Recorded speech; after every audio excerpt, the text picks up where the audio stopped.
This is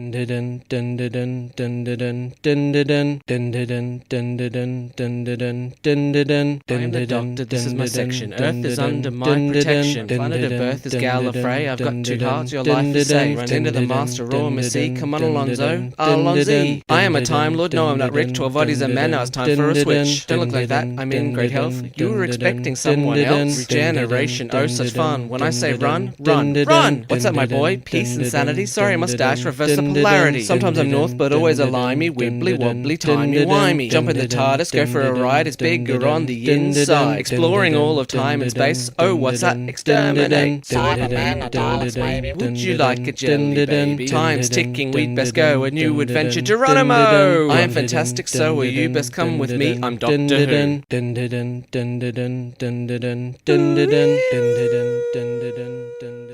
D4WH, I am one of your hosts. I'm Adam O'Sullivan. Joining me as always is our other host, Nicchia Shut. Didn't get a time travel reference No, today. remember Have you run out of movies? Well, no, we're cutting those out because they weren't working very well. Oh, I liked them. Oh, okay. Well, we had a meeting last week and we all agreed to cut them out. No, we did.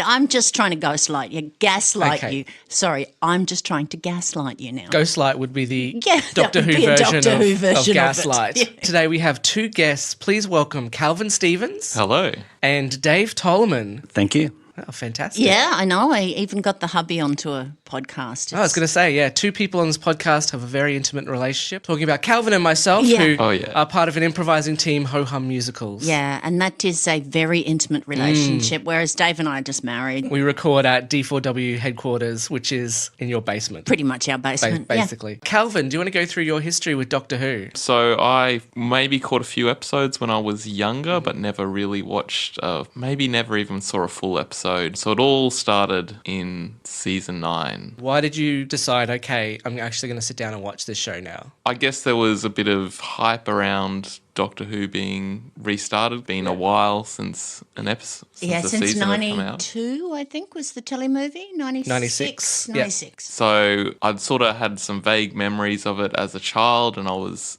interested in seeing what it would be like now. And I had a friend who was keen to watch it. So your first episode was Christopher Eccleston's first episode, Rose. Yes. That's a good one to get into yeah, Doctor Who with, definitely. I think. I mean, that was my first episode too. Oh, really? Yeah. I mean, it's a Okay. great one to get into, I think. So that's three of us were that the first episode. Yeah, that's Oh, yours is this too. yours as well? Yeah. Yeah. So, Dave, what's your history with the show? You I never watched... I was terrified of it. Oh, we get that a lot on this show. A lot of people were terrified when it was on. When they were kids. So I'd be home and I'd watch the goodies, and Doctor Who followed that. Yep. And as soon as the music would start, I'd run out of the living room. My two older brothers would try and hold me down and force me to watch. And Wow.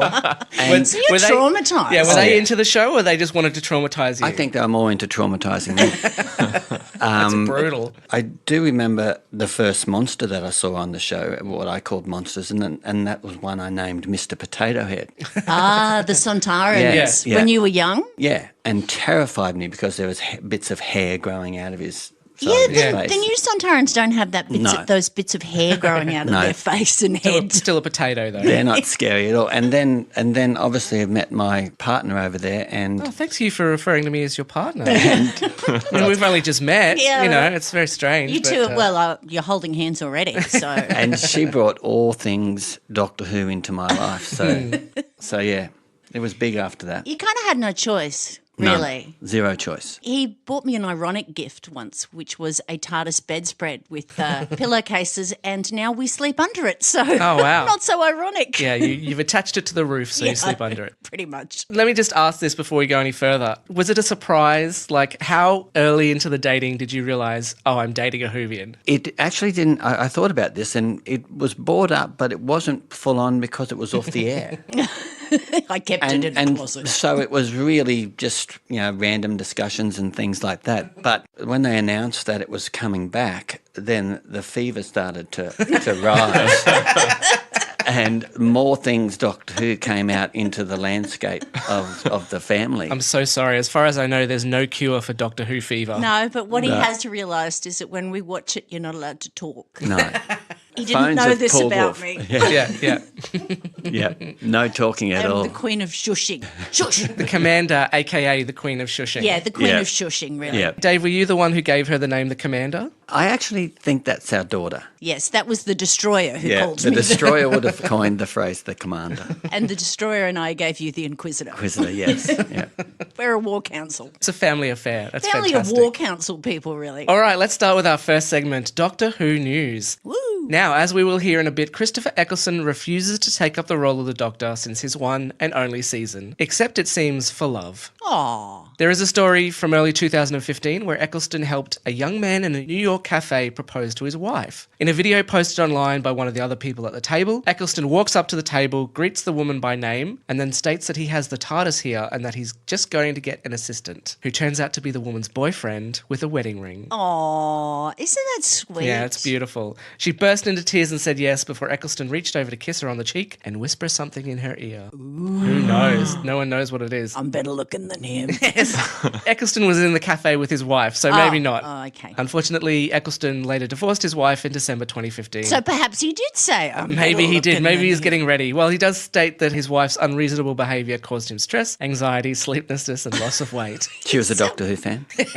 So who knows? I mean, I like Christopher Eccleston, but do we think that he's maybe a little delicate? There's a few points that we'll bring up a bit later, and Okay. it's quite easy to understand why he gets the idea that he might be a bit grumpy. Ah, yes. Unreasonable behaviour. Reasonable behaviour, yeah. If you could get divorced on the grounds of unreasonable behaviour, we would have divorced years ago. Well, it was a sort of divorce where he put in the divorce. All she had to do was contest it, and they wouldn't have been divorced, and she didn't contest it. So, Oh, okay. Christopher Eccleston has now also appeared in a video congratulating a couple getting married. Oh. Liam and Blaine, or Blame as he calls them, watched a video during their wedding in which Eccleston states, "You get married, you're really happy, and me, the Doctor, who has saved the universe God only knows how many times, doesn't get an invite. My two hearts are beating as one for you today." Wow. So he's like the wedding doctor now. Apparently. Obviously, neither of the videos were done in costume. Ah. Well, let's get divorced and remarried, and you can get one of the doctors to propose to me. There you go. That should be simple to organise. Yeah. I might marry one of the doctors. As if Liam and Blaine didn't already have enough luck at their wedding, Russell T Davies also did a video. What? Yeah, where he expresses his mock outrage that Blaine isn't marrying him instead. Okay, so how did they organise this? Who do they know? Who do you have to sleep with to get this sort of coverage? The best man at the wedding, Jamie Clark, is a theatre producer and runs a comedy YouTube channel with Blaine, and apparently organised the requests through the agents of both Doctor Who alumni. Wow. Apparently, because he's a theatre agent, he knows how to contact the agents properly. That'd be nice. So Yeah, it's I'd lovely. like that. Yeah, that sort of makes my proposal look a little boring, but we'll get there. So it's definitely an inside job. They knew someone. If you hear of Nicchia and Dave getting divorced, it's just because they want a doctor at their wedding. I want Matt Smith. Yeah. Okay, well, anyway, today we were talking about the Ninth Doctor, portrayed by Christopher Eccleston. Eccleston first appeared as the Doctor in the 2005 episode Rose, when the series was revived after being cancelled in 1989, with only a TV movie in 96 in between the 16-year gap. So Rose was everyone else at this table's first episode. So it was a good episode, wasn't it, to sort of introduce? Yeah, definitely. I thought it explained everything, but then I've got a lot of years of Doctor Who behind me. What did you guys think? Were you confused, or did it sort of ease you into the Doctor Who mythology? Eccleston, for me, provided believability because What do you mean? all the previous Doctors that I'd just seen fleetingly on TV all looked a little too kooky and out there and not believable What because is of... wrong with kooky out there, people? There's nothing wrong with it once you get past all the other things that were preventing me from watching the show, which is being scared, which is Terror. my pet hate. So I saw a normal human being, or Time Lord, whatever you want to call it. I thought the stories helped provide that as well. Certainly, there was silliness in them and that sort of stuff, but it was fun. I think Eccleston was very grounded Doctor. Yeah, I think, that's true. I think if Sylvester McCoy had been my first Doctor, I'd have been like, what the hell is this shit? Yeah. Imagine if it had been Colin Baker like Ash, wouldn't it? Who thought it was Gene Wilder. Yes. Maybe that would have intrigued me more. Although you say that he choked one of his companions. So Yes, he did. Maybe not. In the Twin Dilemma. I do remember watching that episode and thinking, this time war must be a thing that's in the mythology mythology and all this sort of stuff. And then I looked it up and I was like, oh no, it was just created for this episode. And That was all new. Yeah. Moffat did get rid of the Time War then. I did like that because he was angry at times. You could see he looked battle weary, don't you reckon? He looked like he had some sort of PTSD or something a little bit. And I think it was Russell T Davies' way of cutting down the mythology, Yeah. of not having to start with like, here's an episode with the Daleks and the Cybermen and the Sylvine and the, blah, blah, blah. Oh and, my God. he goes, okay, listen, here's the Doctor. I'm going to explain who he is. This is the reason for all you Whovians why there isn't going to be Daleks and Cybermen in every single episode from now on. It was a nice way to kind of cut it down and be like, this season is going to explore the bones of the Doctor, and then we can expand on that. Was very nice. I mean, I have rewatched Rose many times because it's such a fun, accessible episode. And also, I say Eccleston's angry. His Doctor's a bit angry, but he's also has fun with it and laughs and carries on. So I thought he was a perfect choice to bring back Doctor Who. Rewatching some of those episodes, I'd forgotten how funny he can be. Yeah, I agree. He's a lot funnier and a lot more carefree than I remember. There are times, like I just rewatched Dalek as well, and there just are times when you can see that sort of, the spit comes out of his mouth. Yeah. And I keep thinking, wipe that off. But good dramatic tension. A good actor never wipes the spit from their face. I had no idea that the war was new. I Yeah. thought that was existing mythology as well. And I thought it introduced everything. I can't really be sure of what I knew from before and what was new, but It's because some of it bleeds in, doesn't it? Because it's pop culture. Yeah, So exactly. you do know certain things, like he's got two hearts or he's an alien or something. Or he travels in, people think, a phone box. David and I ran into this lady who saw a picture of these big red phone boxes and she said, oh, look, TARDISes.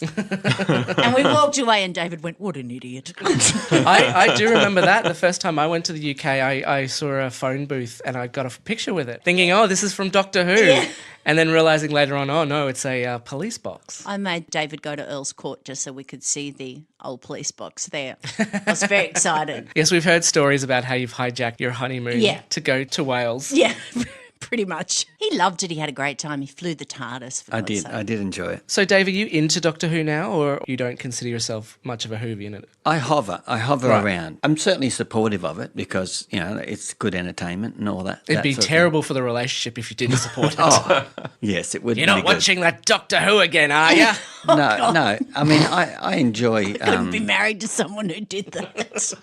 I enjoy Nick's passion. Speaking of that, do you have a passion that Nick loves as much as Doctor Who? Probably not. No. Well, you Oh, love that's interesting. basketball. Yeah, I do. And I watch it intermittently. And I do support teams Yes. during the finals. So the playoffs, I always watch with him. It's just, they've got a lot of games. Yeah. Doctor Who's only, an hour of his life? They do the draft or the regeneration every year. Yeah, So they true. do. Yeah. They do. changing players into other players. Probably that and motorbikes, and I don't like motorbikes. So there you go. And Calvin, are you into Doctor Who again, or are you? no, I kind of dropped off somewhere during the David Tennant Oh, excuse me. Excuse me while I slap Calvin. What was it about David Tennant that turned you off? Nothing specifically, I think. Okay, you just dropped off. Yeah. Yeah. So Eccleston was really your doctor. Yeah. I mean, that's why you're on the episode. Oh, is that why Yeah. we picked him? Yeah, I yeah. thought he just was hitching a left. And Yeah, you he's a brought him rando, along. yeah. Yeah. I just picked him up on the side of the road. Eccleston's last appearance as the Doctor was at the end of the 2005 series in The Parting of the Ways. Unlike every other actor who has portrayed the Doctor, he has yet to appear in anything Doctor Who related since he left the series. I don't think he will. Well, there was one interview where he jokingly said he'd appear in the 100th anniversary.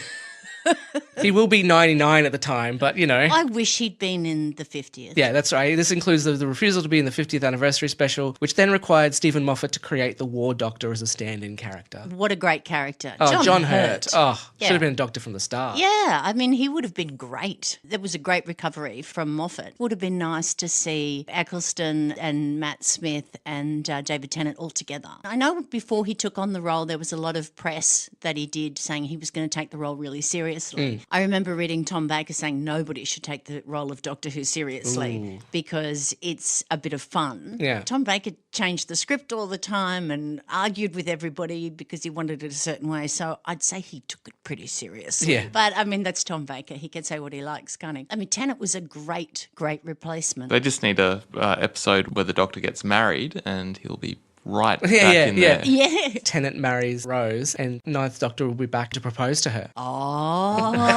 There it is. Oh, let's start writing that fan fiction now, shall we, guys? Fan fiction. I've got it. Now, as we briefly discussed, the reason for him leaving the role of the Doctor has never been fully disclosed, but it is generally agreed that he didn't enjoy working on the show. Eccleston himself usually only discusses the issue to disprove other people's accounts, such as when Alan Davies said in a 2005 interview that Eccleston left because he was exhausted. He doesn't like when other people speculate. I read that he took them to court for saying that. Yes. And that was kind of the death of his work base Relationship in with the BBC. England, and he had to go to the States. Exactly right. According to Eccleston, he agreed with the BBC that they weren't going to say anything about why he was leaving. The BBC kept getting reporters asking, so eventually they put out a statement saying he didn't want to be typecast, which basically insinuated that he was tired, exhausted. Eccleston didn't want that to ruin his career, so he sued the BBC, or he threatened to sue the BBC, and they had to put out a retraction. According to him, his agent said, you need to get out of England because the BBC will blacklist you Because you've ruined your career. Yeah. You worried about your career has now ruined your career. Get out. Don't go to America because that's what happened to Alan Rickman, and talk about typecasting. That's true. If you ever want a baddie, you just get him.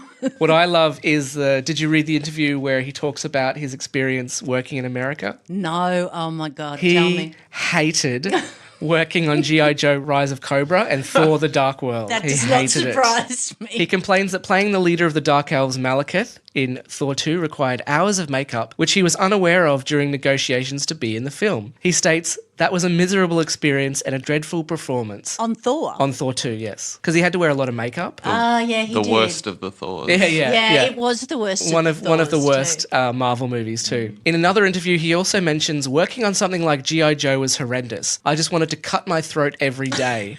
A little bit of an exaggeration. harsh. And he goes on to say, and Thor, just a gun in my mouth. Oh, my gosh. He says, Gone in 60 Seconds was a good experience. Nick Cage is a gentleman and a fantastic actor. I think that was in the period where he was still a fantastic actor. Because that changed. Yeah. And then he goes on to say, but G.I. Joe and Thor were, I really paid for being a whore those times. He's very serious. Yeah, I wonder why he gets a reputation for being so grumpy. Well, he doesn't want people to think he's tired, but it's all right if they think he's grumpy. Or has a gun in his mouth. I'm sure those roles paid him very well. I'd say he'd done well. I'd rather people thought I got tired than that I was grumpy and wanted to kill myself on Yeah, movie how sets. brutal is that? Well, he's very honest, I suppose. That's one way of putting it. Although I believe he was really patient with the fans. He's quite a contrast as a person, isn't he? I remember him in the Nicole Kidman movie. She kills the children and he's the father who comes back. It's a ghost movie. Oh, okay. Cannot remember what it's called, and then leaves because she killed the children. But you don't know she killed. That's a spoiler Oh, alert. God. You don't Oh, know God. she killed the children. Good one. I'm not watching that movie now. He was in Shallow Grave. That's where I'd seen him before. It was a Coen Brothers movie. Oh, I wonder if he wanted to kill himself at that one. Everyone dies in that movie, I think. I think I remember seeing him in G.I. Joe. And what did you think of his performance? Did he look depressed? Amazing. Really? Didn't he play a character that had to wear a mask for most of the movie? Yeah, I think so. They're either covering you in makeup or a mask. I'd be pretty pissed off about that too. I mean, you know, probably if you sign on for Thor 2, all you have to do is watch the original Thor and be like, oh, there's going to be a lot of makeup. Dark Elf, so that's just some ear props and I'm done. Yes. Yep. I brought my own ears. We're going to spend a little bit more time. They're on a headband.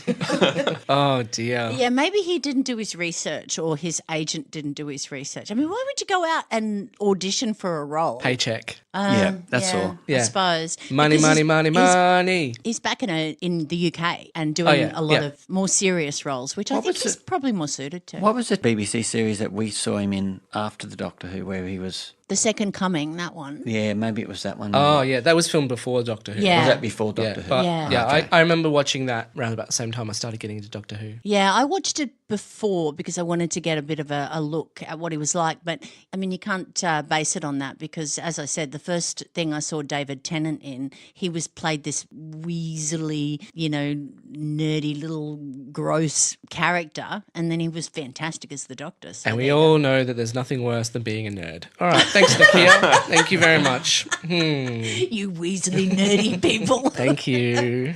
Oh, God, I'm talking about myself. And The Second Coming would have been great as an audition piece for Stephen Moffat's because, he was God in that series anyway. He was. That was where the God thing in Doctor Who came. That was in Russell T Davies' era, wasn't it? That he was the lonely God that walked the planet. Maybe that's what put you off, Calvin. You thought, yeah, my God does not look like David Tennant. Mine does. He looks a lot more like Christopher Eccleston. Oh, definitely. My God looked like Matt Smith. God appears in mysterious ways. Yes, he does. So what, David, who's your favourite Doctor? Because Eccleston was your first Doctor and you do absolutely adore him. But is he your favourite because you've been watching all the way through up to Jodie? Matt Smith is my favourite. And so the commander told him to say that. Yeah. Just blink twice if you need help. He was the most fun in the sense that, like I said, I reject horror. I can't deal with anything that is scary or anything like that. Hence, I need a controller in my life To scare away the horror. You should see me in the morning if he doesn't like horror. But I enjoyed Eccleston, so it's only just Pips Eccleston. What do you like most about Eccleston? Like I mentioned before, I believe him in the character, and I liked that his outfit wasn't eccentric. I liked just the leather jacket and the cropped haircut and all that sort of stuff, so it looked really normal. And having not rewatched many of the episodes and watching one yesterday, I thought, wow, he really was good. I mean, he's definitely a good actor. Oh, yeah, definitely. And he was passionate about it, and his relationship with Rose was good. He fiercely hated the Daleks. Oh, yeah. Which was really, you saw his passion in that because of the Time War and all those sorts of things. So I enjoyed just his passion in the project. We've come a long way when you think about Jodie Whittaker's Doctor, who is a master pacifist and hates guns and won't hold them. Then you see Eccleston holding a gun and you think, wow, we've come a long way. But then, one's fresh from the Time War and one knows that it didn't even happen now. So there you go. It's a big alien gun. It is a big alien gun. It's a very impressive gun. It's not like one of those pissy little Star Trek things, is We it? all like the size of Christopher Eccleston's gun. Oh, yeah. You had to go there, didn't Yeah, you? always have to go there. We see that change in him where he sees a Dalek and suddenly something kind of snaps in him and he's just screaming at the Dalek. He's screaming at it like, what the hell have you got this thing here for? You have to kill it. You have to destroy it. He could have destroyed them when he was the fourth Doctor. There's been multiple times when he could have destroyed them. Oh, I know. It's quite interesting. I guess he wish he had, as we were talking about Tim Shaw, perhaps some people just should be allowed to slip away before they kill everyone else. And that's the dark side of Nicchia coming out. Okay, anyway, hopefully we all get out of this alive. Yeah, well, don't annoy me. In a 2010 Radio Times interview, Christopher Eccleston did elaborate on his reasons for leaving, advising that he didn't enjoy the working environment. He is quoted as saying, "It's more important to be your own man than to be successful, so I left. I was open-minded, but I decided after my experience on the first series that I didn't want to do any more. I didn't enjoy the environment and the culture that we, the cast and crew, had to work in. I thought if I stayed in the job, I'm going to have to blind myself to certain things that I thought were wrong." I wonder what they were. You would think that if people were being treated badly on set, that you would kind of want to expose that. I mean, we've talked before about the BBC, and I read an article this morning about the reason that the series isn't on for another year is money. Yeah, it'd have to be. They're government funded, and Tory government doesn't want to give funding to the BBC, just like our Conservative doesn't want to give funding to the ABC. So I think they have all the same problems that the ABC has here. Plus, I doubt you'd want to be prepping a series in the middle of Brexit. You'd kind of want to wait for that to blow over and then see your negotiating standards are. Gee, they're in a mess, aren't they? Anyway.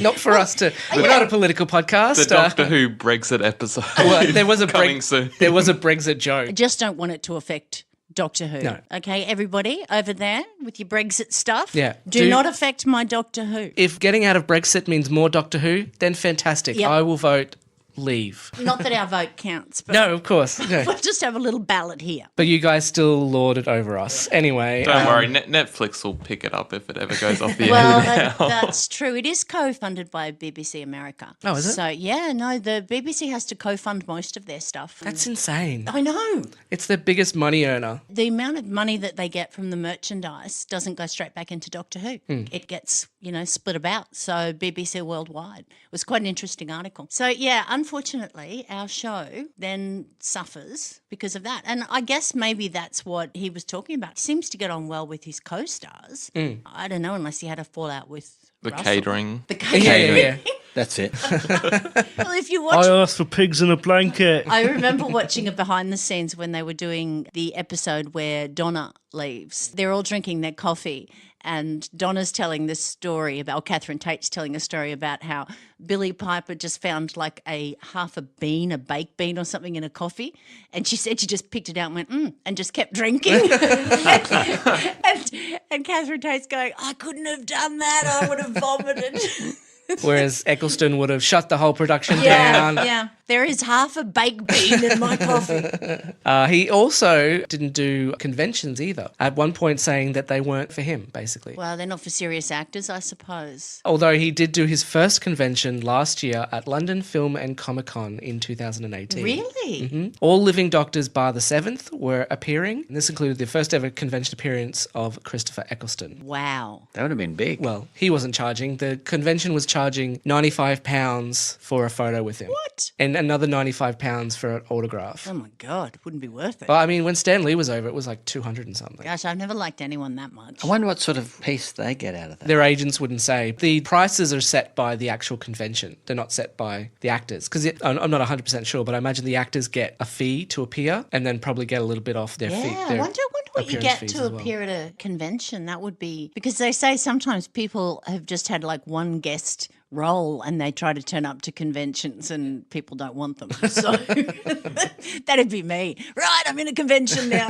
I'm off. Now, at this convention, it's unknown if they all got together at some point during the convention. However, there were reports that Eccleston ran into Capaldi coming out of a lift and gave him a big hug. Oh. Yeah, he seems really lovely. When you watch interviews and stuff with him, he seems really good. They probably just slagged off at the culture of BBC. Yeah. Well, Capaldi's had a few things to say about their money too. So, yeah, maybe they're brothers in arms. There's also a short video online of Eccleston and Matt Smith crossing paths. Oh. Upon seeing Matt Smith, it's so cute. Eccleston stops dead in his tracks, grabs him in this giant bear hug, and Matt Smith is he looks like he's got this smile on his face. He looks completely starstruck. Oh, really? Yeah. He looks like a fan. Yeah, looks like a total I fan. think he had to go to the toilet and have a little cry Maybe, afterwards. yeah. It looks like he's almost not looking him in the eyes. Like he can't Wow. look him in the eyes, but he looks like a kid. That's probably his first doctor. Yeah, probably. Yeah. Oh, that's kind of nice. I think he's quite an enigma. He seems nice. Then he says he wants to kill himself on movie sets. And yeah,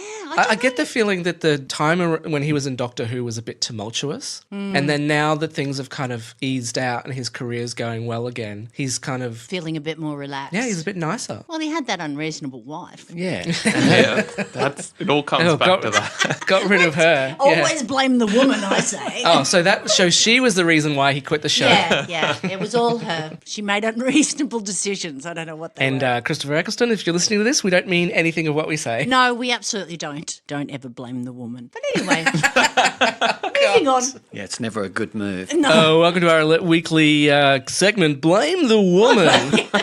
Brexit, how are we going to blame the woman for this? We'll find a way.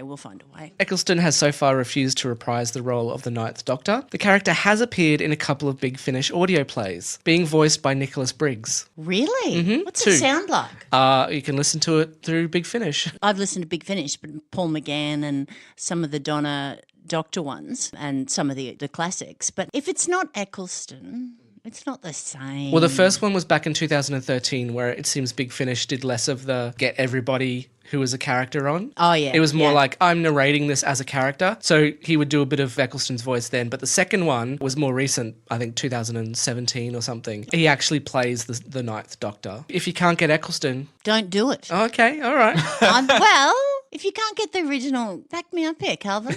I don't know why they would David? consider it someone else other than him. Yeah, just don't do it. Wait till he comes around. I mean, eventually he'll get old and soften up and go, yeah, this is easy money. I'll do this. Well, that's happened with all the other doctors. Yeah, I think that they do it. I think the other doctors do it because they love Doctor Who. Obviously, why Tennant does it, and they haven't got any Matt Smith audios yet, have they? Not as far as I know. No. So He seems to not hate Doctor Who if he's willing to do the videos for people's weddings. yeah, well, maybe he just likes fans. I think it's crazy if they don't. It's like if you're a musician, you write a song, you get royalties from it for the rest of your life. Conventions are their royalties. Yeah, that's what I think. You know, I can't imagine it's a hard gig, going in, sitting down, saying hello, signing a name, posing for a photograph, listening to the same questions about Doctor Who over and over. I mean, a little painful, but that's your royalty. I think it depends on the person. There are bands that hate their biggest song. Like there was a period of 20 years where Radiohead hated Creep. Oh, really? And refused to play it at their live shows. According to reports, they've started playing it again, but Which they is really hated crazy. it. I mean, this is what got them where they are. It's not their other music. I don't understand that. I went and saw The Church and they played none of their favourite songs. They only played for 20 minutes and left.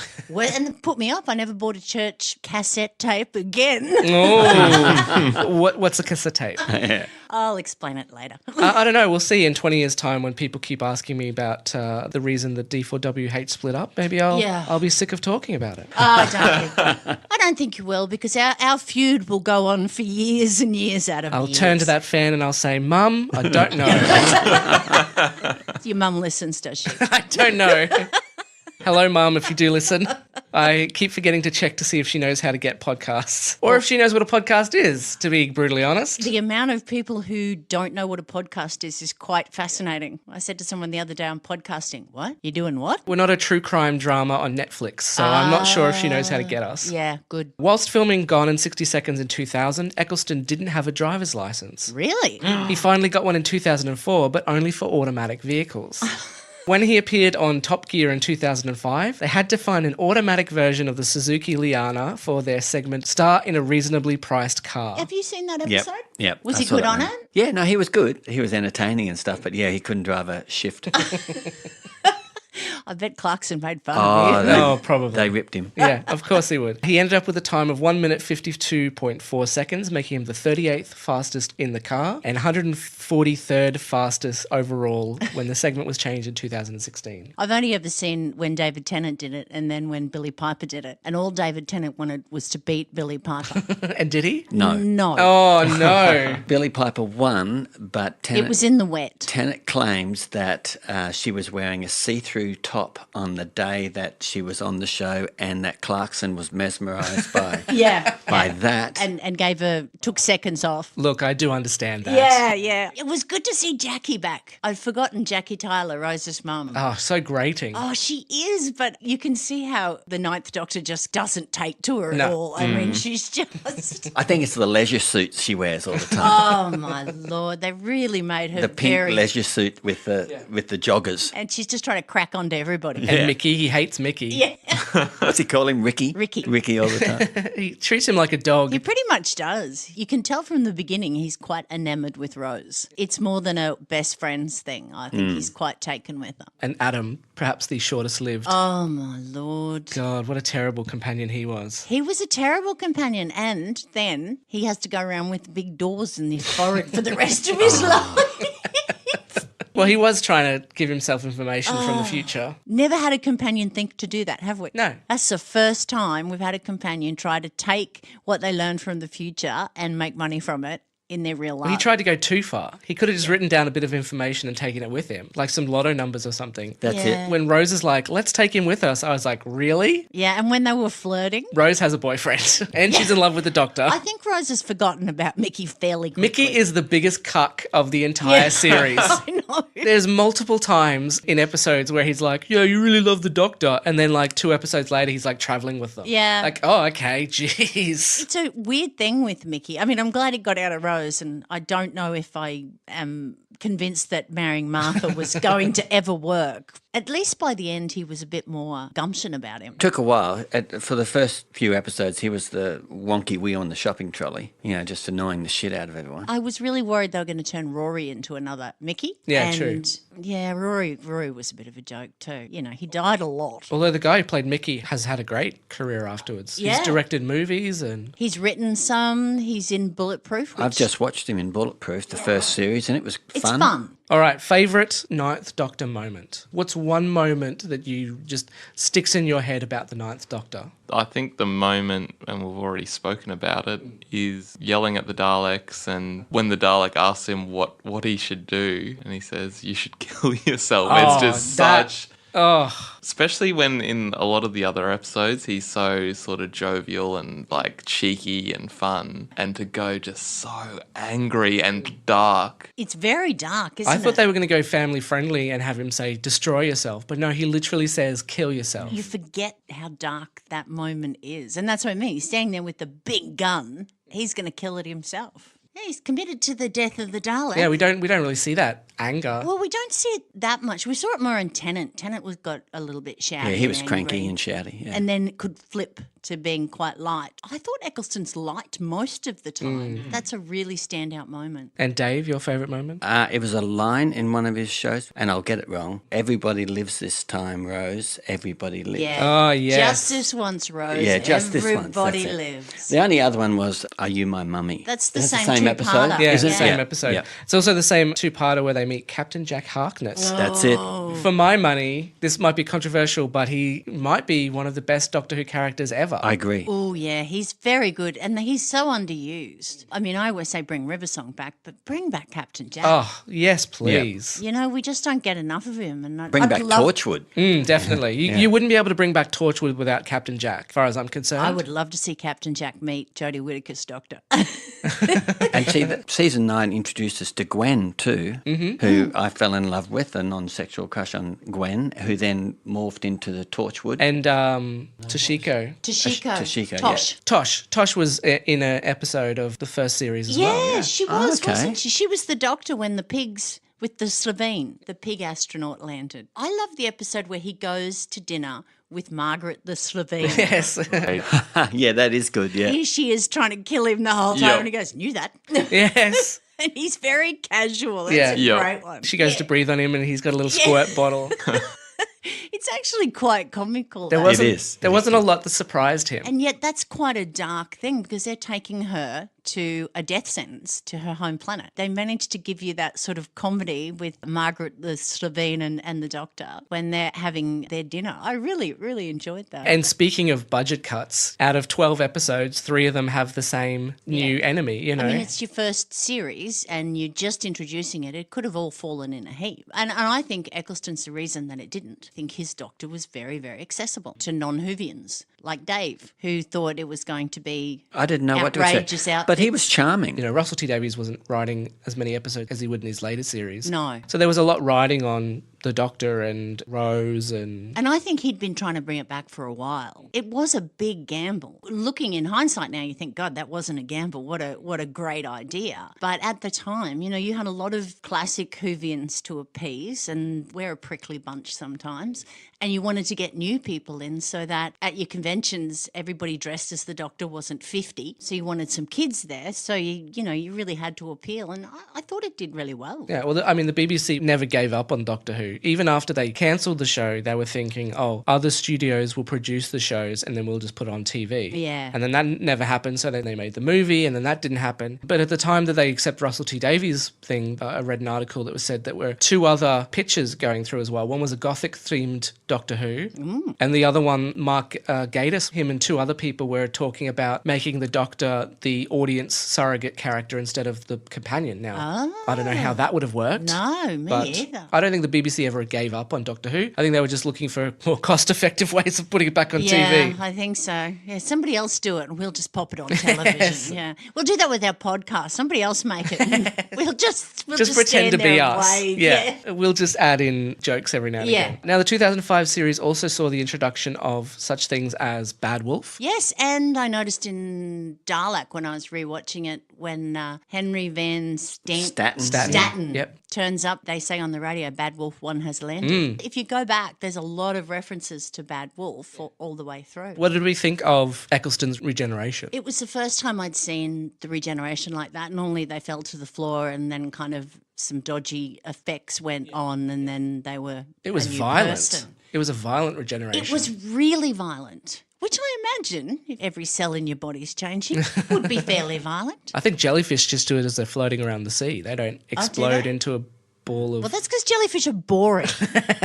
And only have what? Do they have a heart? I don't know. I preferred the 9th jellyfish to the 10th jellyfish. Oh, well, I've always preferred the 11th myself. I don't remember the regeneration. This is from Eccleston into Tennant. Yeah, into Yeah. Tennant, yeah. I don't recall it. Remember it was the Dalek episode, there was Big Brother, they got Oh, yes. stuck into a large television station and the Doctor was in Oh, yeah. Linda with a Y. Yep, now I've got it. The Daleks are coming to destroy them, basically. And so Eccleston tells Rose to get into the TARDIS to get something for him, and he sends her back. Sends her back Yeah. home. So then she opens up the heart of the TARDIS, absorbs the energy, comes back, destroys the... Daleks, brings Jack back to life brings forever. Captain Jack back again. Oh, makes him a character for the ages. Yep. And then Eccleston has to give her a big old snog, Oh. take it out of her, and he Then he regenerates. Regenerates. Yeah. It's quite sad, really. Yeah, that's a sad. I remember that being a sad speech. Him explaining to her why he'll be back, but he'll be different. I won't see you again, not with this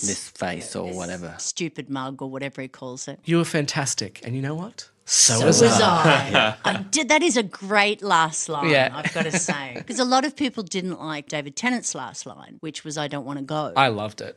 But Yeah, I did too. It made me cry because I didn't want him to go 100%. either. What's your thoughts about Eccleston's regeneration? I really liked the sentimentality at the end when they were, as we've just summed You just up. liked the kiss, didn't you? Oh, more the sentimental words. Fess up. You Sentimental like words is a Sucky face. metaphor for kissing. We never officially see the regeneration into Eccleston, obviously, but we do see the War Doctor begin his regeneration. Eccleston not appearing in the 50th anniversary special. Stephen Moffat decided not to show. Yeah, so you just start to see it. And all I remember, he says, oh, I hope the ears aren't too big. And then, of course, what does Mickey call him? Because he thinks Captain Jack's a bit too good looking. He calls Eccleston the ears. The ears. And every time Captain Jack goes to talk to someone, the 9th Doctor is like, stop flirting with them. Yeah. Yeah, I yeah. was just saying hello. He's a shocking flirt. I love that about him. The series also introduces the face of Bo. Ah, yes. Very, very briefly, yes. With Captain Jack's not on the show anymore. We don't see many references to that. There's a question that Rose can't answer on the deadliest game of The Weakest Link. Something about the face of Bo being pregnant. And I'm thinking, isn't Jack eventually the face of Bo? So- Well, it's never been officially, like, they've actually approached Russell T Davies, Big Finish, and people who write the novels have approached him and said, can we write a story about him becoming the face of Bo? He doesn't want that to be a conclusive link. Oh, okay. He just wants it to be out there, sort of thing. I like it. I like it being out there. Yeah. Now, talking about that episode you're talking about with the reality TV shows. That's it, reality. Hasn't television. that dated quite a bit? I know. Oh my God. Because obviously it links into a previous episode with Simon Pegg, who is only in the show for about 5 minutes, where they're in a television station up in space that's broadcasting stuff to the Earth, and they shut it down because it's being run by an alien, as everything is whenever the Doctor turns up. Basically, if the Doctor turns up at your work, you should be like, oh, right, my boss is an alien. Cool. Right, well, I might go home now, actually. What do I want to do? Do I want to go home now or want to stick around and kill my boss? Then they get sucked back into the station 100 years later. It's being run by the Daleks. But it's got all these reality shows that haven't been on for a long time. in Australia, like Big Brother and The Weakest Link. And it's so British too, because Anne Edmonds is the... Yeah, I when they know. go the android, and it's like, oh, the android. Droid, yeah. Like, that's a reference that in 10 years' time, nobody's going to get anymore. Well, and also the How to Dress, that one that Oh, yeah. with Trini and Susanna. Yeah. I used to watch that. I don't know if that's still on in the UK, but it's not here. He's completely naked, Captain Jack, and he pulls a gun out. Where'd you put that? You don't want to know. And the Doctor ends up as a contestant on Big Brother. yeah. I love when they ask him to the diary room and he goes, you're being watched by 140 million people, please don't swear. And he looks up and he's like, are you serious? When you get evicted, you get just evicted Yeah, from killed, life, yeah, pretty much. yeah. But I love the end of that when he says to the Daleks, no, I'm going to come, I'm going to rescue Rose, I'm going to stop you, blah, blah, blah. And it just feels so hopeless because there are so many Daleks and you can't shoot them. I mean, how the hell do you get rid of them if they can, like, the bullets just get dissolved before they get there? It frustrates me. It's interesting that speech that you're talking about, it's almost like a template that people have been comparing the Doctor to ever since then. Looking up people who are complaining about Jodie Whittaker's Doctor, one of their complaints is that, oh, she's not forceful, she's not commanding. Yeah. And one of the things they compare it to is that speech by Eccleston of like, I'm going to come, I'm going to stop you, blah, blah, blah. And then they compare, obviously, that speech that Jodie Whittaker does in Resolution. From my point of view, she's still commanding, but she relies a lot more on her companions, which, as far as I'm concerned, is what we need after the God Doctors of Moffat's think so run. too. You get the feeling that these people just want the same Doctor every single time. As we've said, that's the life of a Whovian, thinking the person you've got is so fantastic. When they leave, it's all going to be ruined, and worrying when they're going to leave, and worrying the next person is rubbish. Have you been watching the new series? No, I haven't. No? Dave? Yeah, no, I've been watching it. It's compulsory. Of course. In the house. Oh, I'm so sorry. And what do you think of Jodie Whittaker's Doctor? It's taking a little while, I think, for her to, not for her to embrace the character, I'm sure she has, but certainly for me to embrace her. I think the last episode, I thought, The one with Tim Shaw, where they put him in the stasis and Graham wanted to kill him. And no, the New Year's Eve one. Oh, yeah, the Dalek one. Yeah. Resolution. That's the one that solidified her for me. It's a funny thing because BBC are doing a rebrand every time that they do it, which is a hard thing to do for things like a workplace or something like that, but to do it for a television series where you have fanatical fans, I mean, that's taking it to another level. Overall, since Eccleston, beginning with Eccleston, they've done a really successful job rebranding it each time. Capaldi was probably a little flat at first, but I'm enjoying Jodie Whittaker. I think the thing is that they don't want to rebrand it every single year. I mean, we've seen even with Eccleston, he had 1 year and at the time people were like, oh, what? He's regenerating? Oh, okay. But now 10, 15 years later, he's considered, it's because of him that we have the show that we have now. People are going to look back on Jodie Whittaker's thing and be like, oh, yeah, she was a great Doctor. it was interesting. I was watching the 8th Doctor in his The Night of the Doctor, and when he's regenerating and they've got the potions and they say to him, fast, angry, man or woman, what do you need? And that's the first time I remember them saying you can be a man or a woman in that whole thing. So I thought that was really interesting. Whereas it was never discussed in Classic Who. And they had Time Ladies. So I don't know. Lords and ladies. Is Jodie Whittaker a Time Lady or a Time Lord? Has she referred to herself as a Time Lord yet? No. And that concludes our segment where we basically just make noises into the microphone. That's my favourite segment. The 2005 season also introduces the Cardiff Rift, which comes into play a lot later. Obviously, the TARDIS regenerates its energy from the Cardiff Rift, although not anymore. Yes, so who has been to the Cardiff Rift? Me? Yes, me. Yes, me. You say that so I begrudgingly. loved Cardiff. It was actually fun. You did like Cardiff. Have you ever been to Cardiff? No, I have not. How did we get Carbon on here? Yeah. Have you ever been somewhere like specifically to check out something Doctor Who related? I haven't been many places, so I don't think I've been anywhere that actually has Doctor Who. Well, get the hell off this podcast then. And get the hell out there and live a bit of a Doctor Who life, okay? Or marry someone and then they trick you into going to Cardiff. Oh, trick you. You said you accepted it willingly. Well, I said, where would you like to go for the honeymoon? He said America. And I said, well, look, doesn't Cardiff look nice? But then after the American episodes with Matt Smith, you're like, hey, America, let's go to America again. Now, I didn't realise that the psychic paper was introduced in the 2005 series. Oh, yeah, second episode. Yeah, I thought that was a classic thing, but no, introduced in 2005. No, sonic screwdriver is the only device that seems to have gone over from the old series to the new. There was no psychic paper. There was no, I mean, you've seen the one with Sylvester McCoy where he just types up his own authorization to be somewhere and then signs it with a pen. In relation to the sonic screwdriver, I've always had a problem with it. Not because I don't think it can defeat all the things it defeats when it's pointed at, but there's not enough buttons on it. Or not enough, like when I say not enough buttons, like this button does this and this button does that. So it's it just got the one seems button. to be one button, and I think they could solve a lot of their problems if they just use the sonic screwdriver straight off the bat. But Just get out sonic things and then just go home. I'd like a list of the things that it's able to defeat. Oh, God. And how. That would take forever. I Yeah. know. It seems to. There's never been an instance where the Doctor goes to do one thing and it does something else. Like, yes, I'll unlock this door, and he sonic screwdrivers is like, well, I've set the door on fire, so... I just boiled an egg. It's got different settings on the one button. They're frequency settings. Yes, Do you not okay. understand Well, this? no, probably it's all that timey-wimey stuff that Yeah, I'm exactly. not aware of. It's a little complicated Yeah. for the new Who people. No one wanted to see him programming in. There's probably a few audio books where he sits down and programs Haven't in. you ever been, what does he say, Christopher Eccleston? Haven't you ever been bored? Haven't you had a lot of shelves to put up? He says to Captain Jack, why do you have a sonic screwdriver? I wonder how he learns how to use the sonic screwdriver. He just sits around aiming at the things, being like, burp, burp, burp, burp. Yeah, see, Oh, there we go. I'd be screwed because, like it takes me 6 months to get used to a new TV remote. It's true.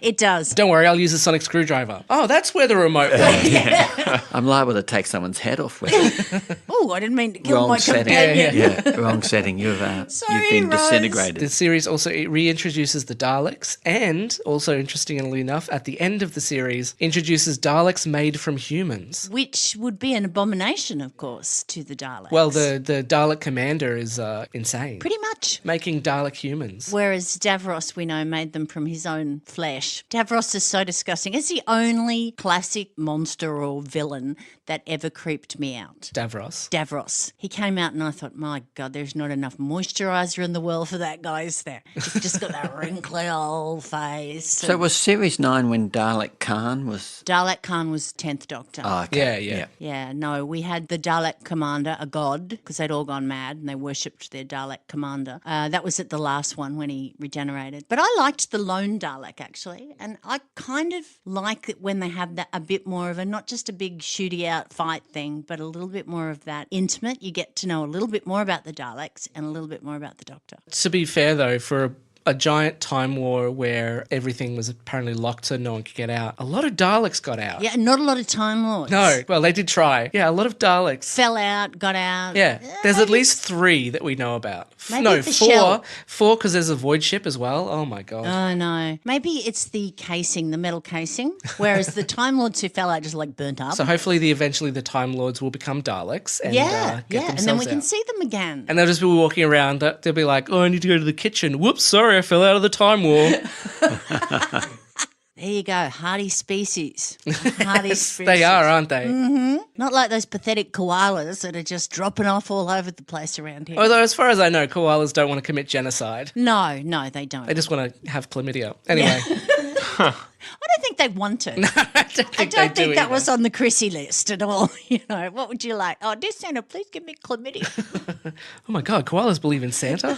Yeah. All right, is there anything else that you'd like to mention about the Ninth Doctor? I enjoyed the episode with Rose's father. yes. I thought that was a lot of fun. A little scary. I thought that the ninth series eased me into beginning my Doctor Who journey and not being a scared little kid anymore. So Eccleston was good for that. Interesting that episode because after Rose makes the mistake, the Doctor tries to help her out. He gets eaten. I like him to be a bit fallible. That's what I like about the flat structure in the TARDIS now. Everybody gets a bit of a go, whereas the old classics with the Doctor knew everything and he smugly wandered around and the companions ran behind him going, but Doctor, what does that mean? Yeah, or the early companions where basically it was just, like Susan. She always had to get into trouble. She was quite the screamer. She was always doing her ankle or something. I hate that cliche where the woman does her ankle. I want a man to do his ankle. Okay, I'll do my ankle sometime. Hey, thank you. Can I film it? Yeah, sure. Calvin, closing arguments? Am I remembering the Weeping Angels? That's a Tenant. Yeah, Tenant. well, okay, Yeah. yeah. It was introduced in Tenant. Freaked me out. Yeah, I was yeah, going to say, how did you find I couldn't that? watch that one. I had pillows in front of me, peeking to the side. Even I jumped a few times in that one. I mean, that was Oh, yeah. scary. Yeah. I've walked the dog past the cemetery and there's weeping angels there. And, Oh, shit. Yeah, Yeah. like late in the afternoon, I'm going, okay, no, it's a TV show, keep walking. Yeah, we went to the UK and we were walking through a cemetery just because they're like parks fascinating. over And there. they are like parks over there. People sit there and... Yeah, and picnic and all I sorts just of wanted things. to run through the long grass and go, no snake to bite me. We'd go, keep your eye on it, keep your eye on it, run. Oh, such a good episode. Not Eccleston. Okay. No. What, I think any we've- closing arguments about Eccleston? The jacket is awesome. Okay. Oh, yeah. Yeah, I love the jacket. Might be the easiest costume, Of course. yeah, to cosplay. Yep, Yeah, that's in what I fact, do. people don't know you're cosplaying. People think you just Yep. They turned just think up you're- off your bike. Yeah, you're a bikie. Yeah, I'll give myself a number 4 over the top and put on a black jacket. Yeah. And that's it, done. All right, thank you very much, guys. Pleasure. David, we have given you a Time Lord name. However, I'm aware of that. this is your opportunity to come up with your own, both of you. Your Time Lord name has to start with the, and it has to be a word that describes your character, who you are, or what you believe. Obviously, I'm the nerd. Because it doesn't matter how excited I am about an episode, Adam will find what's wrong with it. Actually, the Weeping Angels were a David Tennant thing. I think you're fine. I'm surprised the nerd did not not come out to correct you on that. No, I'm happy with the Inquisitor only because it's been selected by my wife and my daughter, and when it was brought up, I thought, I do that quite a bit. Probably fitting. Yeah, we have a classic example. I was eating a mango the other day, and David walked in and went, "Are you eating a mango?" I went, "No." Well, I got mango all over my face. That's probably why he was asking. We used to eat Are you them eating a mango? Are you rubbing it on your face? We used to eat them in the bathtub when we were kids because we used to get so messy. That's why I asked, probably. And Calvin, what would you like your Time Lord name to be? Oh, God. Because I can't think of anything else, I tend to laugh a lot at stuff. So maybe the Chuckler? The Chuckler. Chuckler's good. The Chuckler. Sounds a bit like the Joker. Can I call you Chuck for short? Sure. Yeah, okay. The Chuckler. You're all dead. We need him in the TARDIS because we're far too serious, aren't we? We've got the Commander, the Inquisitor, and the Destroyer. We need the Chuckler. I think we need the Chuckler there. You might become an enemy and be like, oh, God, do you hear that laughter? It's the Chuckler. Run away. That'll be great as we're accidentally killing everybody and destroying them and telling them what to do. He'll just be standing at the TARDIS door having a good giggle about it. All right, fantastic. Thanks, guys. Thanks so much for joining us. Our pleasure. Thank you. Oh, my pleasure. Calvin, do you have anything you'd like to plug in 2019? No, not specifically. Just check out Big Fork and Impro Mafia. Dave? I have nothing to plug other than keep enjoying D4WH. There you go. Fantastic. Rate and review. One of our only reviews is from you. And I dictated it. No, I didn't. Nicchia, your plugs. My comedy page, Nicchia Shoot Comedy, and of course, D4WH. And as always, you can follow Adam O'Sullivan Comedian on Facebook and visit thenerdinfinite.com. D4WH is on Facebook. Give our page a like for updates and follow us on Twitter at D4WHpod. Rate and review us on iTunes, recommend us on Facebook, and follow us on Podbean. We are also now available on Spotify. Also, get us your stories. If you have a funny Doctor Who themed story, please send it to us, and the best two will win t-shirts. Also, get the word out. In the beginning, there was the word. Shortly after that, speech. Then podcasts, the purest form of the spoken word, now D4WH. And everything is as it should be. Oh, yes. Until next time, keep searching the skies for the Doctor. Goodbye. Bye-bye. Bye. This has been a production of the Nerd Infinite. And then the sound of dragons spitting fire and stuff. What? Why are you looking at me like that?